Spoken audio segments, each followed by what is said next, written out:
आजीबाई किती गोळ्या खाते तू? काय करते बाई, गुडघ्याचं ऑपरेशन झालं ना तेव्हापासून लई गोळ्या खायला लागत सुटल्या मला. आधी गुडघ्यांची काळजी घ्यायची ना मग. कसली काळजी कसलं काय, त्यावेळेस लय कष्ट करेले बाई.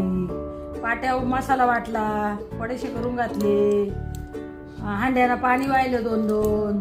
गुडघे कसे काय जगतील ते? आता का गुडघे सरळ होणार आहे? हंड्याने पाणी वाहिलं म्हणजे?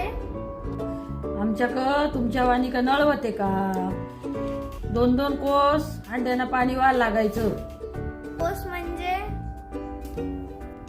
कोस म्हणजे मैल. तुम्ही काय म्हणता ना, किलोमीटर.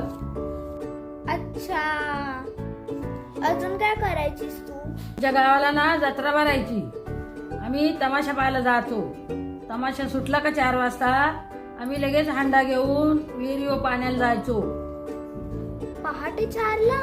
तवाच्या काळात लोक लवकर उठायचे. जांजळ वांजळ झालं का लगेच उठायचे. जांजळ वांजळ म्हणजे? जांजळ वांजळ मध्ये म्हणजे सूर्य उगवतो ना, ते तांबडं फुटतं, त्याला म्हणतात जांजळ वांजळ. आधी कुठले कुठले शब्द ऐकायला भेटतात ग तुझ्यामुळे? आता हे शब्द कुठे गेले? असं कोणी शब्द वापरतच नाही. बाई, हा खजिना असा जपून ठेवा, नाही तर पुढलं हे शब्द गायब होतील. हो, लवकरच मराठी भाषा दिन येतोय ना. मला तुझ्याकडनं असे खूप शब्द हवे. बरं, चालेल. तू माझ्याशी बोलत राहा, मग असे शब्द तुला मिळेल. ओके बस साहेब. जाता जाता सगळ्यांना ज्ञानदाचा नमस्कार.